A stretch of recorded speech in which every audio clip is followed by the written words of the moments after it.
መላ አማራትን ነቃንቋል በዲያስፖራ ያለው በጣም ከፍተኛ ንቅናቄ እያደረገ ነው። አርሶ አደሩ ከፍተኛ ንቅናቄ እያደረገ ነው። ወጣቱ ከፍተኛ ንቅናቄ እያደረገ ነው። አርበኞቹ መጥተው መልእክት አስተላልፈዋል። ጀነራል ተፈራ ማሞን እነ ሻለቃ ምክታው ማሞን ጨምሮ በርካቶቹ ዛሬ መልእክት አስተላልፈዋል። ሰልፎችን በተመለከተ ስቶክሆልሞች አንድ ብላችሁ ጀምራችኋል። እጅግ የሚያኮራ ሰልፍ ዛሬ ያሳይታችሁናል በስዊድን። ይሄ ስቶክሆልም ሰልፍ በመላ ዓለም እንደሚቀጥል ተስፋ እናደርጋለን። ምስሎችና ቪዲዮዎች ከአካባቢው ደርሰውናል። ስቶክሆልም ላይ ዛሬ የነበረውን ውሎ በቀጥታ ወደ አድማጭ ተመልካቾቻችን የምናደርስ ይሆናል።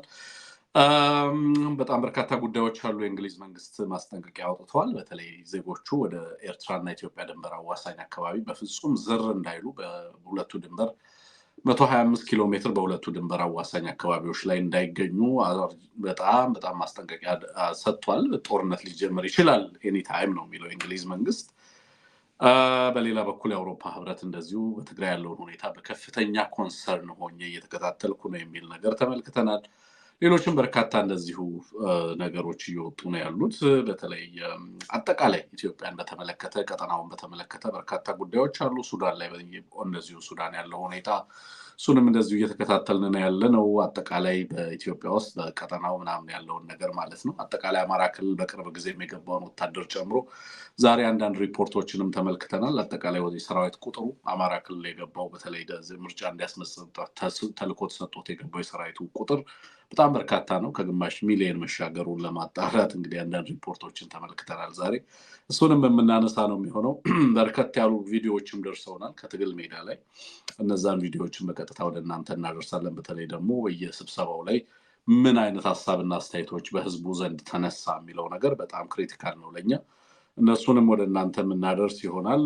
በአንድ በኩል የአርበኞቹን መልእክት ወደ እናንተ እናደርሳለን። በሌላ በኩል ደግሞ የስቶክሆልሙ ሰልፍ የአርሶ አደሮች የፋኖ ውሎ የያዕቆብ ያተኔ ግድያን በተመለከተ በተለይ በዚህ እንግዲህ በናይሮቢ ሰሞኑን ሰምታችሁ ከሆነ የአንድ የኮንሶ አክቲቪስት የነበረ ወንድማችን ኢትዮጵያዊ ወንድማችን መገደሉን ወይንም ደግሞ መሞቱን ሰምተናል።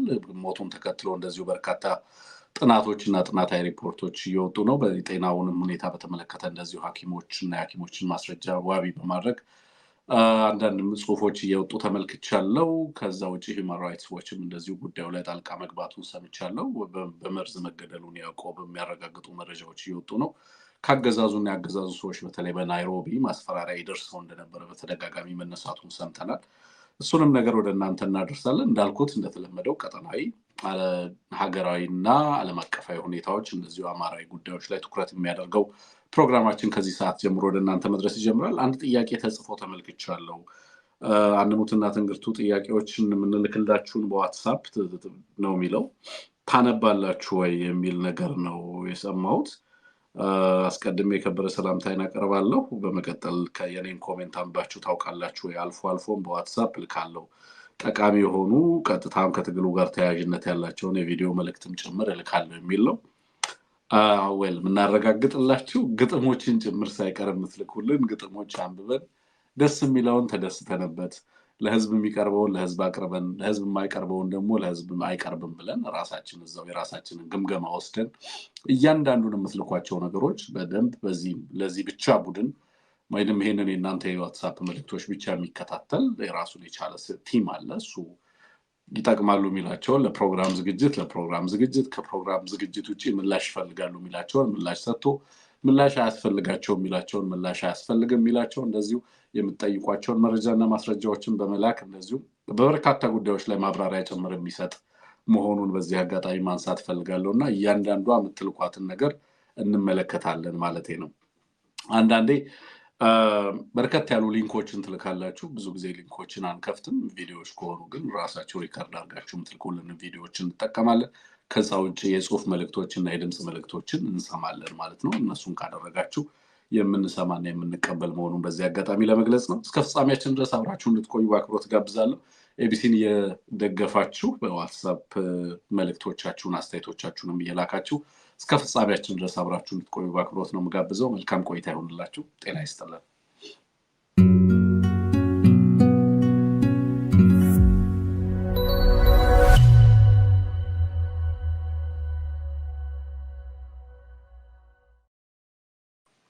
ወንድም ማንሙት እንኳን ደህና መጣ።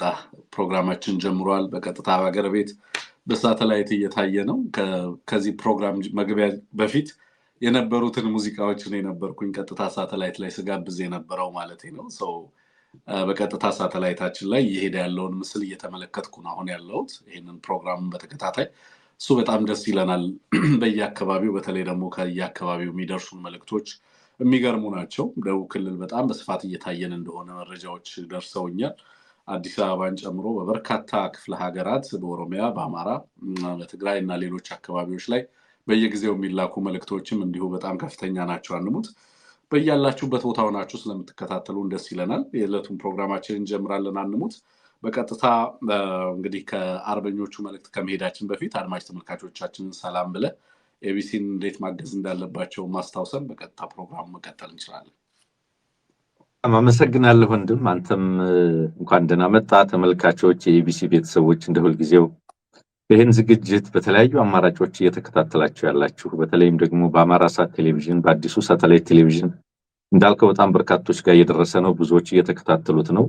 ወደኛ መልእክቶች ይመጣሉ። ከዚያም በተጨማሪ ኦልሬዲ አማራ ሳት ቲቪ ላይ ሳተላይት ስርጭት ላይ የገቡ ሌሎች ሚዲያዎችም ተመሳሳይ መልእክቶች እየደረሳቸው እንደሆነ ዛሬ አንዳንዶቹ ሲጠቁሙኝ ነበረ። ስለዚህ የተመልካቾች የኤቢሲ ደጋፊዎች የአማራ ትግል ደጋፊዎች ውጤት ስለሆነ እጅግ በጣም ደስ ይለናል። ተደራሽነታችንን መጨመር ማሳደግ ይህንን የመሰለ ነው። እንዲህ አይነት ሁኔታ ስንፈጥር ከምንም ነገር በላይ በአርሶ አደሩ በምን ያህል እየተነቃነቀ እንደሆነ አይተናል። ወጣቱ በምን ያህል ደረጃ ስራ እንደጀመረ አይተናል። ይህንን ለህዝብ ማድረስ ቀላል ነገር አይደለም።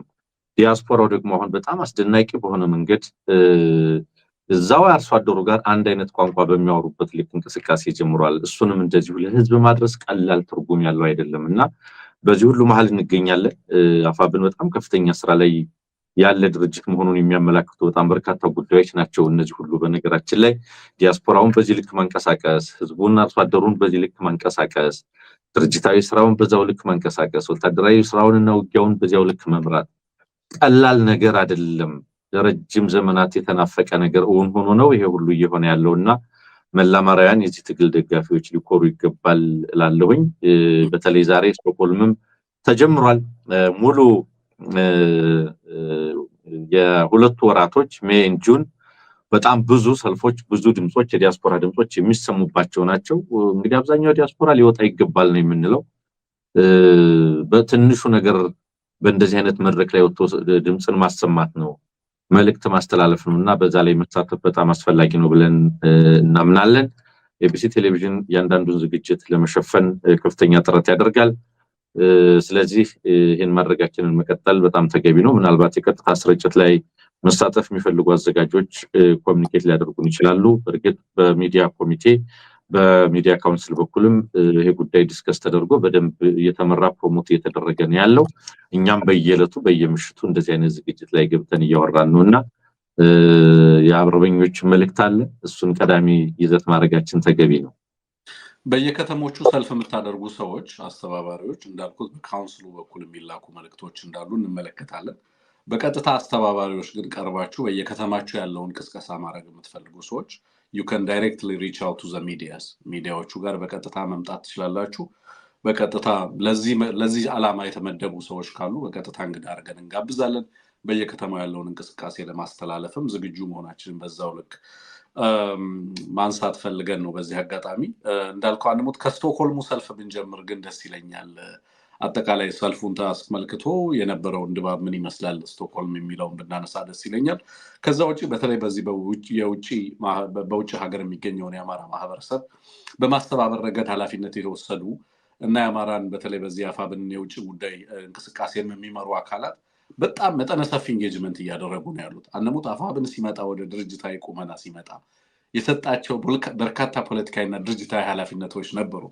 ትዝ የሚል ከሆነ ማለት ነው። ናው እያንዳንዱ ተቋም ምን እየሰራ ነው የሚለውን ማወቅ እንፈልጋለን።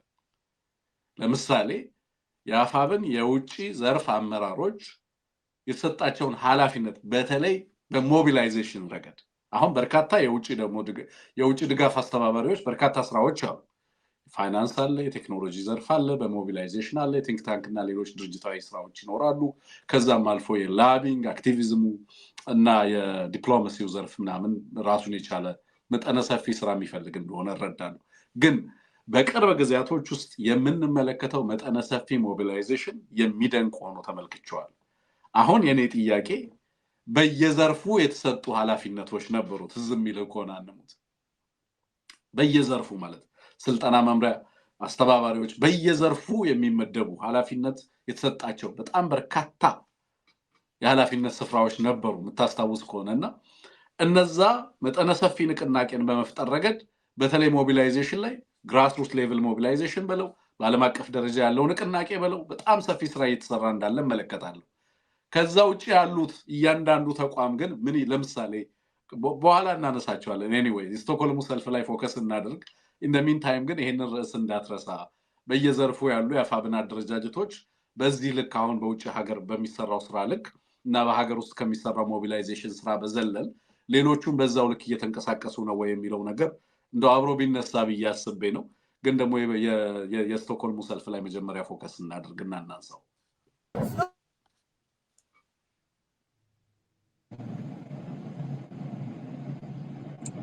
መልካም፣ ምናልባት ቪዲዮ ሊያጫውትልን ይመስለኛል። እንግዲህ በነገራችን ላይ ይሄ ዓለም አቀፍ የዲያስፖራ ንቅናቄና ሰልፉ እየተካሄደ የሚገኘው ከምንም ነገር በላይ ልክ ባለፈው ስንሰማው እንደነበረው አገዛዙ የጭፍጨፋ ማራዘሚያውን የሆነውን ምርጫ ለማካሄድ እያሰበ ነው። ጄኖሳይድ ወይም ዘር ማጥፋት እየተፈጸመ ባለበት ሁኔታ ውስጥ ምርጫ ሊካሄድ አይገባም፣ አይቻልም።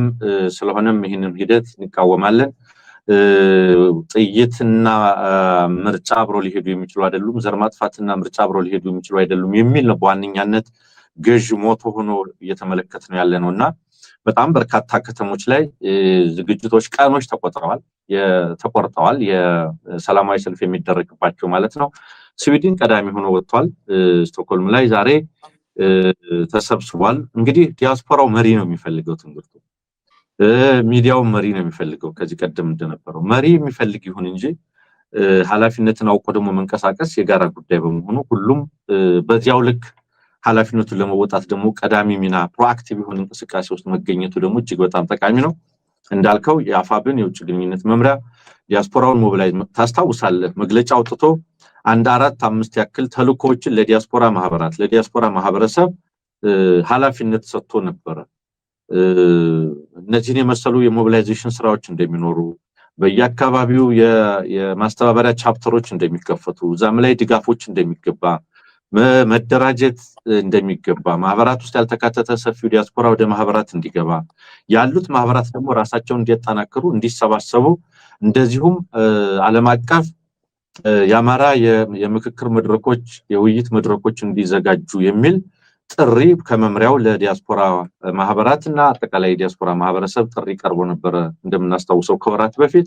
እሱን ተከትሎ እንግዲህ የመጀመሪያው ሞቢላይዜሽን ልንለው እንችላለን።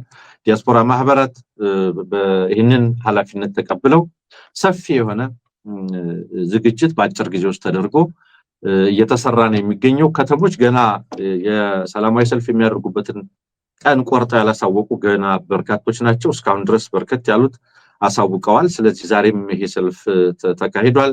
በዋነኛነት ኢትዮጵያ ውስጥ ያለው አገዛዝ ዘር ማጥፋት እየፈጸመ ነው ያለው። ዘር ማጥፋት እየፈጸመ ባለበት ታንክ እየነዳ ድሮን እየተኮሰ ሚሳኤል እየተኮሰ ወደ ንጹሃን ዛሬም እንደ ትናንቱ ጦርነትን እያቀጣጠለ በሱ ቋንቋ ጦርነት አቀጣጣይ ነው የሚለው አብይ አህመድ። ጦርነት አቀጣጣይ ሰራዊት በየጊዜው እያስመረቀ እና እያቀጣጠለ ከሀገር ውስጥ አልፎ ለቀጠናው በብዙ መንገድ ብዙ ስጋት የደቀነ አገዛዝ ስለ ምርጫ፣ ስለ ዲሞክራሲ፣ ስለ መብቶች ሊያወራ የሚችልበት ምንም አይነት መሰረታዊ ምክንያት የለምና ከዚህ አኳያ የሚታይ ነው። ይሄ እጅግ በጣም በርቱ ሊባል የሚገባው ነው። ከዚህ ቀደም ተደርጓል፣ አሁንም እየተደረገ ነው፣ ወደፊትም መቀጠል ያለበት ነው። የኢትዮጵያ ዲያስፖራ የአማራ ዲያስፖራ ምን እያለ ነው የሚለውን ዓለም ማየት አለበት። መገናኛ ብዙሃን መመልከት አለባቸው። የአማራው ሚዲያ ማስተጋባት መቻል አለበት። እነዚህን ቪዲዮዎች እኛ በተለይ በሳተላይት ላይ በደንብ እንዲተላለፉ ማድረግ እና ማሳየት እጅግ በጣም አስፈላጊ ነው። እሱን እናደርጋለን ብዬ ተስፋ አድርጋለሁ። ይህንን በማድረግ ነው እንግዲህ ተዳፍኖ የሚቀር የህዝብ ድምጽ የለም። ተዳፍኖ የሚቀር አርሶ አደር ድምጽ የለም። ተዳፍኖ የሚቀር የዲያስፖራ ድምጽ የለም። የሚነሱ የሚስተጋቡ ሐሳቦች፣ መልእክቶች ሁሉ ለሁሉም ኢትዮጵያዊ እንዲደርሱ ማድረግ፣ ሁሉም ህብረተሰብ እንዲመለከታቸው ማድረግ እጅግ በጣም ጠቃሚ ስለሆነ እሱን ማድረጋችንን እንቀጥላለን ለማለት ነው ወንድም። ይሄ እንግዲህ እነዚህ ሰልፎች ሁሉ ይሄዳሉ። አሁን ሳተላይቱ የሰጠን ትልቁ አማራጭ ምንድነው? እነዚህ አሁን የአማራም ህዝብ የኢትዮጵያም ህዝብ ብቻውን እንዳልሆነ እንዲያውቅ ነው። እነዚህ ሰልፎች አንሙት በእስር ቤት ያሉ ህይወት መስዋዕትነት ጭምር የከፈሉ ጥቃት የሚደርስባቸው አካላዊ፣ ስነልቦናዊ፣ ጾታዊ ጥቃት የሚደርስባቸው ሁሉ የሚዘከሩ ናቸው። የተፈናቀሉ የሚዘከሩበት ነው። አለን ከጎናቸው። አይተህ ከሆነ አንሙት ወጣቶች አልቀሩም፣ ህፃናት አልቀሩም፣ እናቶች አባቶች አልቀሩም። ሴቶች ናቸው መድረኩን ሲመሩና ሲያስተባብሩ የምትመለከተው። የሚገርመው ነገር የአማራ ዲያስፖራ ማስክ መልበስ አቁመዋል። ይሄ ለእኔ ነፃ መውጣት ነው። አንሙት ከአእምሮ ስር ከፍርሃት ስር ነፃ እየወጣ መምጣቱን ዲያስፖራው መመልከት እንድንችል የሚያደርግ ነው። ተሳቆ ሰልፍ መውጣት ቀርቷል። አሁን ከወገናችን በላይ በእኛ ላይ የሚመጣ ሌላ ነገር የለም የሚል ማህበረሰብ መፍጠር ተችሏል። የህዝባችን ዕጣ ፈንታ የእኛ ዕጣ ፈንታ ነው፣ በጋራ ልንቀበለው ይገባል የሚል የጋራ ግንዛቤ ላይ ተደርሷል። በአደባባይ መድረኮች ላይ ወጥቶ ይህንን አገዛዝ መውገዝ፣ በአደባባይ ወጥቶ ከህዝብ ጋር በጋራ ሆኖ በእያንዳንዱ መድረክ ላይ ለህዝብ ድምፅ መሆን እየተለመደ ነው የመጣው እና ለወትሮም ቢሆን እንግዲህ ስቶክሆልሞች ከዚህም በፊት እናውቃቸዋለን። አምኑሙት ንቁ ተሳትፎ የሚያደርጉ ወንድምና እህቶች ያሉበት ነው። በጣም በጣም የሚያስደንቅ ሰልፍ አድርገዋል። እኔ በመጀመሪያ እውነት ለመናገር በመጀመሪያ ቀን እንደዚህ አይነት ተርናውት አልጠበቅኩኝም።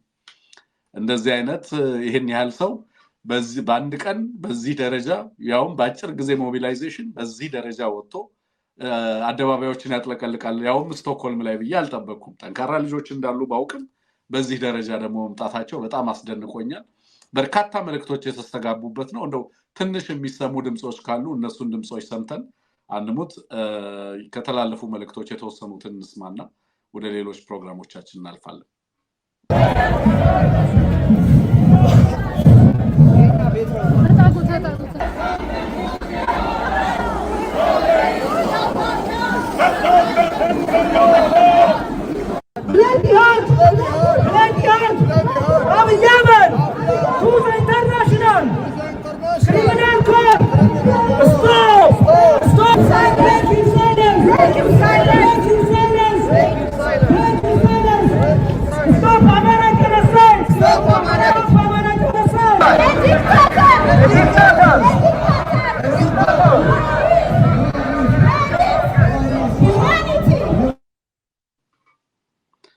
መልካም አንሙት እነዚህ ሰልፎችን በተመለከተ ከአርበኞቹም የተላለፉ መልእክቶች አሉ። እነዛ መልእክቶችን እንስማና እያንዳንዱን መልእክት ሀሳብ እናስተጋባለን።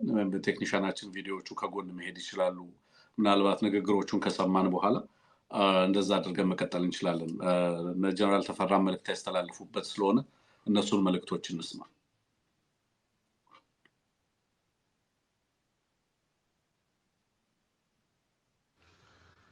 ዓለም አቀፍ የተቃውሞ ሰልፍ ዲያስፖራ ማህበረሰባችን ሊያደርግ ተዘጋጅቷል። ለዚህ ታላቅ ተቃውሞ ሰልፍ ያለንን ድጋፍ ለመግለጽ ወዳለሁ። ከግንቦት 1 እስከ ግንቦት 30 ቀን 2018 ድረስ ለአንድ ወር የሚቆይ የሰላማዊ ሰልፍ በአሜሪካ፣ በካናዳ፣ በአውሮፓና በአውስትራሊያ ይካሄዳል። አሁን ያለው ስርዓት ምርጫ ለማድረግ አስቻይ ሁኔታ በሌለበት ተመረጥኩ ብሎ በህዝባችን ላይ መከራን በሀገራችን ላይ ተጨማሪ 5 ዓመት ትርምሱት የሚያቆይ ቅዠት ላይ ነው። አገዛዙ ዜጎች በውጭ ለፍተው ሀገራቸው ላይ መስራት ሳይሆን የመቀበር መብታቸውን እንኳ እስከ መከልከል የደረሰበት አስከፊ ስርዓት እንደሆነ አሳይቷል። ለዚህ በመላው ዓለም የሚገኙ ዲያስፖራ ጾታ፣ እድሜ፣ ሃይማኖት፣ ማንነት ሳይለየው ይህን ሰልፍ ሊቀላቀል ይገባል እላለሁ። በምርጫ ስም የሚደረገውን የህዝብ ድምፅ ማፈን በአማራው ህዝብ ላይ እየደረሰ ያለውን የዘር ማጥፋት ጄኖሳይድ ለዓለም በማጋለጥ ዓለም አቀፍ ጫናና ማዕቀቦች በአገዛዙ ላይ እንዲቀጥሉ መጠየቅ ያስፈልጋል። ይህ አንድ ወር የተቃውሞ ሰልፍ የዲያስፖራው ድምፅ በማስተባበር ሰላም ወዳድ ወገኖች ሁሉ በዚህ ጥሪ ላይ እንድትተባበሩ መልእክታችን ነው። በመቀጠልም ይህን የዓለም አቀፍ የተቃውሞ ሰልፍ ሁሉም የሚዲያ አካላት ለህዝባችን ተደራሽ እንዲሆን በማድረግ የድርሻችሁን እንዲወጡ እንፈልጋለን። አመሰግናለሁ። ጀነራል ተፈራ ማሞ የአማራ ፋኖ ብሔራዊ ንቅናቄ ወታደራዊ አዛዥ። ስጥልኝ አርበኛ መከታው ማሞ ነኝ። ዓለም አቀፍ የተቃውሞ ሰልፍ ዲያስፖራ ማህበረሰባችን ሊያደርግ ተዘጋጅቷል።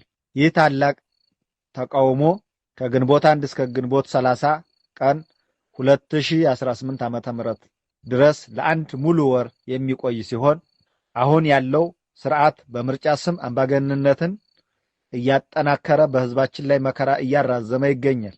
በተጨማሪም ዜጎች በሀገራቸው የመቀበር መብታቸውን እስከ መከልከል የደረሰውን አስከፊ ስርዓት ሁላችንም ልናወግዘው ይገባል። ይህ ስርዓት በህዝባችን ላይ መከራን የሚያራዝም እንጂ ሰላምን የሚያመጣ አይደለም። በምርጫ ስም የሚደረገውን የህዝብ ድምፅ ማፈን፣ መቃወም፣ በአማራ ህዝብ ላይ እየደረሰ ያለውን የዘር ማጥፋት ጄኖሳይድ ለዓለም ማጋለጥ። ይህ የአንድ ወር የተቃውሞ ሰልፍ የዲያስፖራውን ድምፅ በማስተባበር በአማራው ላይ እየደረሰ ያለውን የግፍ ጭፍጨፋ ለዓለም ለማሳወቅ ያለመ ነው።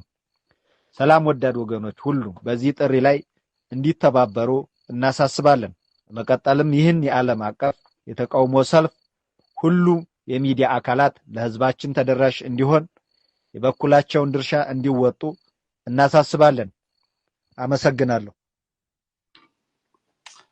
ያ ሻለቃ መከተማው መኑ አንሙት አሁን ይህን መልእክት ያስተላለፈልን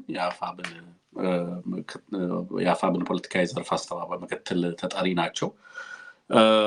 በቀጥታ እንግዲህ እንደምትመለከተው በርካታ መልእክቶች እየተላለፉ ነው። ምናልካ አንሙት አይሰማም። ተቀዳሚ ምክትል ሊቀመንበር ስለዚህ በእነዚህ መልእክቶችም ላይ አጠቃላይ ንቅናቄውንም በተመለከተ እንዴት እየተመራ ነው የሚለውንም ነገር ብናነሳ ጥሩ ይመስለኛል። በጣም በርካታ ከተሞች ላይ እንጠብቃለን። አንሙት በጣም በጉጉት የሚጠበቁ ከተሞችን ጨምራሉ። ከዚህ በፊት የራሳቸው ሪከርድ ሴት ያደረጉ ከተሞች አሉ። በአውሮፓ በተለይ ያሉ ከተሞች በጉጉት የምንጠብቃቸው ከተሞች አሉ። ደግሞ አሁን ምን ያሳዩን ይሆን የምንላቸው ማለት ነው። በዛ ረገድ መጠነ ሰፊ ዝግጅቶች እየተደረጉ እንዳሉ እናውቃለን። አመራሮቹም ተገኝተው መልእክት አስተላልፈዋል። አጠቃላይ አንድምታው ዓላማውንም በተመለከተ ነው ሲያነሱ የነበረውና እነዛ ላይ እስኪ ሀሳብ አክልበት። መልካም እንግዲህ እንዳልከው በጣም በርካታ ባነሮችን ተመልክተናል፣ ቅስቀሳዎችን ተመልክተናል።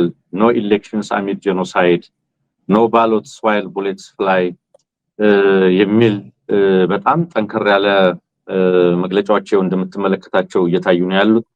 እንግዲህ እስካሁን ድረስ በጣም በርካታ ከተሞች ላይ ዛሬ ነው እንግዲህ በስዊድን የተጀመረው። ሲያትል ይቀጥላል፣ ብራሰልስ ቤልጂየም ይቀጥላል፣ ዋሽንግተን ዲሲ ይቀጥላል፣ ኦታዋ ካናዳ አለ፣ ፓሪስ ፈረንሳይ፣ ካናዳ እንደዚሁ ማኒቶባ የሚባል ከተማ ይመስለኛል፣ ሜልቦርን አውስትራሊያ፣ ጣሊያን፣ ኦስሎ ኖርዌይ፣ ለንደን ሚያ 23 እነዚህ እንግዲህ እስከ ሚያ 23 ድረስ ያሉ መርሃ ግብሮች ናቸው። በጣም በርካታ ከተሞች ላይ እንደሆነ የሚያሳይ ነው። በተለይ ይሄ አገዛዝ ዓለም አቀፍ እውቅና አገኝበታለሁ ብሎ ያሰበው ይሄ ምርጫ ሌጂቲሜሲ ያረጋግጥበታለሁ ብሎ ያሰበው ይሄ ምርጫ በኢትዮጵያ የምርጫ ታሪክ ኢትዮጵያ ምርጫን ኤክሰርሳይዝ ማድረግ ከጀመረችበት ታሪክ ወዲህ የመጨረሻው ተቀባይነት ያጣና የወደቀ መሆኑን እንግዲህ ሪፖርቶችን ዛሬም ስናነብ ነበረ ካንተ ጋር። ኢሌጂቲሜት ተገቢነት የሌለው በህዝቦች ደም ላይ የሚደረግ መሆኑን የሚገልጹ በጣም በርካታ አስረጃዎች ወጥተዋል። ደጋግመን እንዳልነው ነው። ይሄንን እኛ ስለሆነን የምንለው አይደለም። እኔ በምርጫ ፖለቲካ የሚያምኑ እንደው የፈለገው ይሁን ብለው በምርጫ የሚምሉ ኢትዮጵያ ፖለቲካ ኃይሎች ሳይቀሩ ይሄንን ተቀባይነት ያጣ ውዳቂ የሆነ በምንም ምክንያት የኢትዮጵያ እንዳውም ታስታውሳለህ ጀዋር መሐመድ ምንድነው ያለው?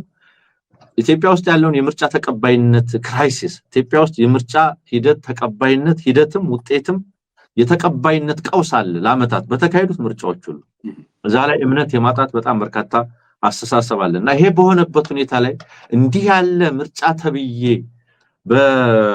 በዚህ አገዛዝ አሁን ማድረግ ያንን የበለጠ ያንን እምነት ማጣት የበለጠ የሚያሳሳ ያንን እምነት ማጣት የበለጠ የሚያጠናክር ኢንፋክት በቃ ምርጫ ማለት እንደዚህ ነው፣ ጨዋታ ነው፣ የማይረባ ነገር ነው የሚል ይሄ ደግሞ ዞሮ የዲሞክራሲ ሂደትን በከፍተኛ ደረጃ የሚጎዳ መሆኑን የሚያሳይ ኢትዮጵያ ውስጥ የመጨረሻው አሳፋሪ ፖለቲካዊ ድርጊት ከሚባሉ ነገሮች መካከል ይሄ አገዛዝ ኦሬዲ ምርጫ ሳይካሄድ ተመራጮችና ምክር ቤት ገቢዎች የተጠናቀቁበት ሁኔታ ስለሆነ ከአርሶ አደር እስከ ዲያስፖራ በከፍተኛ ደረጃ እየተቃወመው ነው። እነዚህ ሁሉ ከተሞች ላይ እየተስተጋባ ያለው ድምጽ አንድ ነው።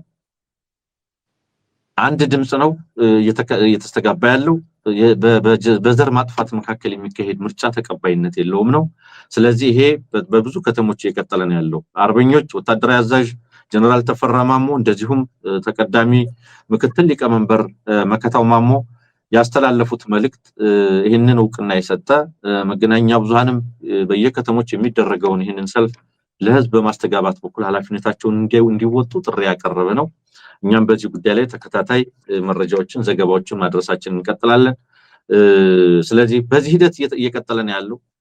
ተናቦ በመላው ዓለም የሚገኝ በእነዚህ ሁሉ ከተሞች በእነዚህ ሁሉ ሀገሮች በእነዚህ ሁሉ አህጉራት የሚገኝ ዲያስፖራ አንድ ቋንቋ እየተናገረ ያለው አንድ ድምጽ እየተናገረ ያለው መደራጀት ማለት ይሄ ነው ለማለት ነው። ትንግርቱ አመሰግናለሁ። ዩናኒመስሊ ሪጀክት ያደረገው ማህበረሰቡ ማለት ነው። በምንም አይነት መንገድ ዛሬ አሁን አንሙት ዘስትሪም ይዞት የወጣውን ዘገባ እያየን ነበር። ከ500,000 በላይ ወታደር ወደ አማራ ክልል ማስገባቱ ይህንን ምርጫ ለማስፈጸም ሲል በዛ ደረጃ ኃይል ማሰማራቱ ኦሬዲ ግን አስቀድሞ ከ30 በላይ የሚሆኑ ኮንስቲቱንሲዎች እንደታጠፉ ምርጫው ገና ሳይጀመር ራሱ እንደዛ መደረጉን እየተናገረ ደስትሪም ላይ እንደዛ አይነት ነገሮችን ስናነብ ነበር። ትግራይ ላይ መካሄድ የማይችልበት ሁኔታ እንዳለ ግልጽ አስቀምጧል። ኦሮሚያ ላይ ያለውን ሁኔታ፣ አማራ ላይ ያለውን ሁኔታ በትክክል አስቀምጧል። አሁን አስቀምጧል ብቻ አይደለም። አሁን የጸጥታ ኃይሎች አንሙት እንግዲህ የታጠቁ ኃይሎች በተለያየ ጊዜ ኢንሰርጀንቶች ናቸው ምርጫው ሊካሄድ አይችልም የሚል መግለጫ ሲሰጥ ነው ድሮ የምናውቀው አይደለም። አሁን ህዝብ ነው እየወጣ ይሄንን ሂደት አንቀበለውም እያለ ያለው። አሁን የሚታገሉ የታጠቁ ኃይሎች አይደሉም እያወገዙት ያሉት ማለት ነው። ብዙ ጊዜ በኢትዮጵያ የምርጫ ታሪክ የምናውቀው ምንድን ነው? በምርጫ ሂደት ውስጥ ተሳታፊ የነበሩ የፖለቲካ ፓርቲዎች መጨረሻ ላይ ሂደቱ ላይ ክሬዲብል አይደለም ብለው ሲያስቡ ሂደቱን ትተው ይወጣሉ። የተለመደው እንግዲህ የምናውቀው በብዛት እንደዛ አይነት ነገር ነው። ሌላ አልፎ አልፎ ደግሞ በሂደቱም አንሳተፍም የሚሉ የምርጫ ፓርቲዎች እንዳሉ እናውቃለን።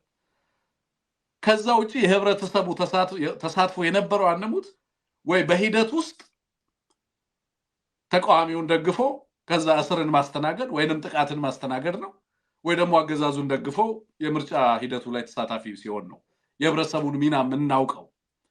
በምርጫውን ሂደት አጠቃላይ አውግዞ ህዝብ ሲሰለፍ ግን የመጀመሪያው ነው። ባይዘው ይሄ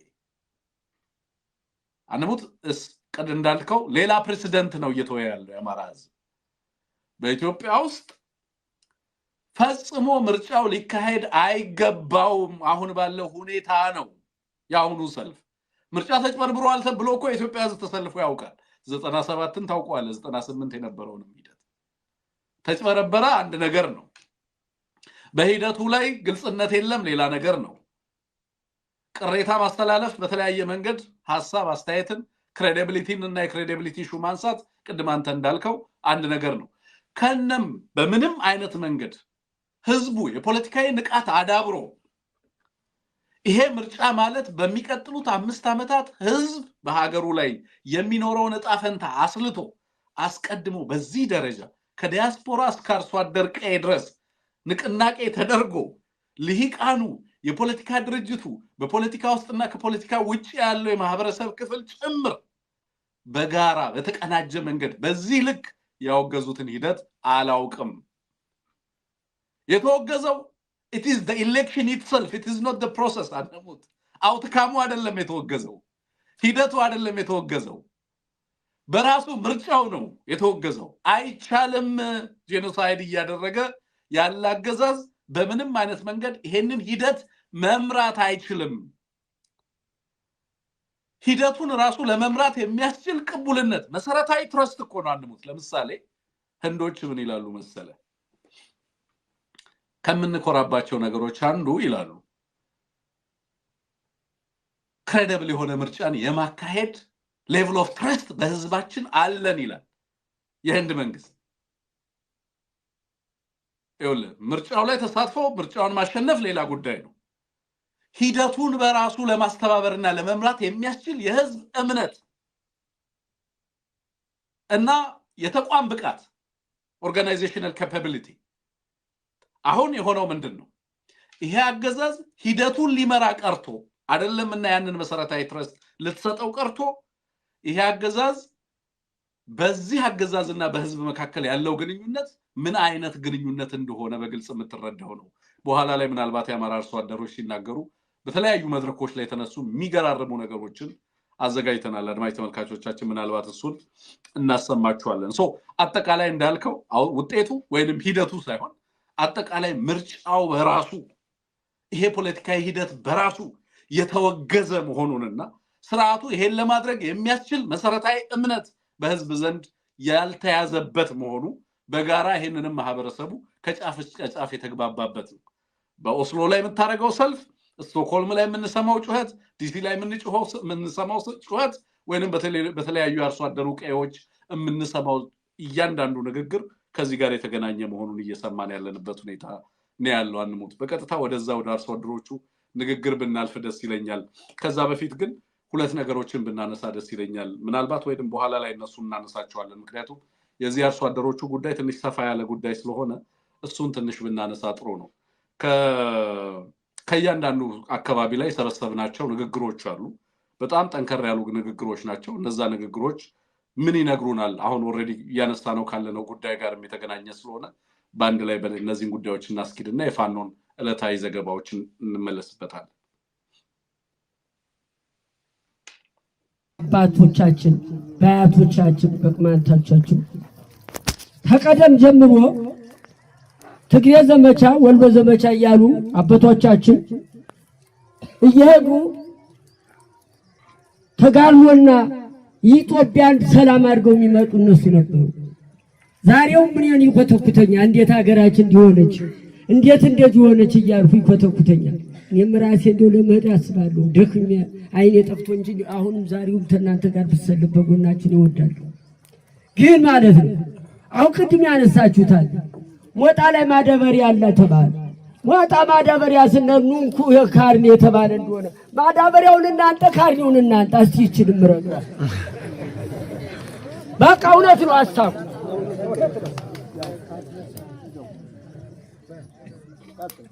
እና ስለዚህ እንዴት ማድረግ ይሻላል? መቅረት ይሻላል? ማዳበሪያው ቀርቶ መሬቱ ውሃ ሲጠጣ ይክረም ነው ወይስ እንዴት ይሁን? አሁን እና ስለዚህ ትንሽ ይቺ ታጠቃል እንደሆነ እንጂ በሌላው ያለው ሁላ ወደ እናንተ መጥቶ እንደሚገጥም እኔ አምንበታለሁ። በዚህ ባያስተሩ እርግጠኛ ነኝ። አሁንም ይሄ ነው በጎናችሁ አለን። እናንተ ማትራቁን እኛም አንርቃችሁ። ይሄ ነው በቃ።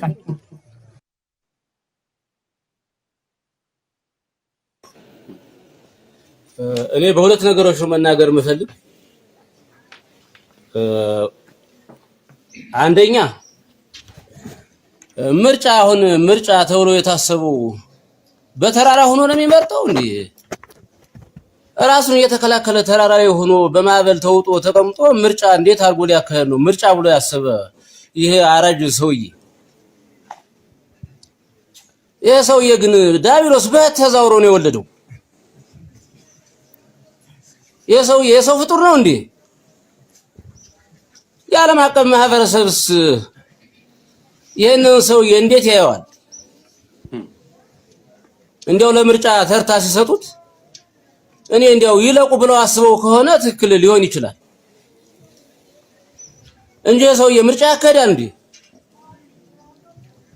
እና እኔ ምርጫ የሚባል ዝም ብሎ ልጫወትባችሁ ደግሞ ደግሜ ከሆነ የዓለም አቀፍ ማህበረሰብ አግዞት ከሆነ ይሞክረው፣ ስማችን እየመዘገበ ያጥፋን ጠቅሎ እኛም እስተምንጠፋ እንግዲህ እየተንፈራፈርን ማለቃችን አይቀርም። እና ምርጫ ብሎ ሲያስብ በጣም የሚያሳዝን ነው። ራሱ በማዕበል ተውጦ ተቀምጦ ምርጫ ተራራ ላይ ተቀምጦ ምርጫ ብሎ ሲያስብ ትክክል አይደለም። ስለ ምርጫ አባቴ ብሎ ታዲያ እዚህ ጋር ወንድሜ ብዙ ላለድበት እችላለሁ። ለፋኖ ቁመና ደግሞ አያለው ማለት ነው። የፋኖ ቁመና አሁን 3 አመት እንግዲህ ሞላው አይደለ? መንግስት የሚባለው እየመራን ነው እንዴ? መንግስት የሚባለው አሁን እየመራ እያስተዳደረ ነው። የሱ መንግስትነት ማዳበሪያ ነው።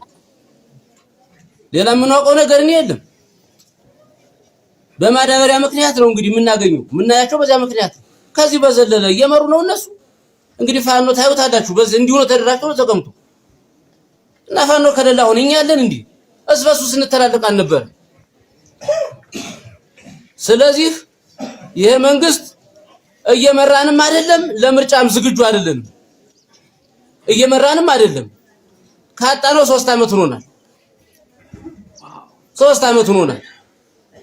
እና ታዲያ ይሄን ሰውዬ እንዴት ነው እኛ እንግዲህ እንዴት ነው ሰውዬ ወደ ምርጫ ሲገባ እና እኔ በዚህ ልክ የፋኖ ቁመናም ጠንክሩ እናግዛለን።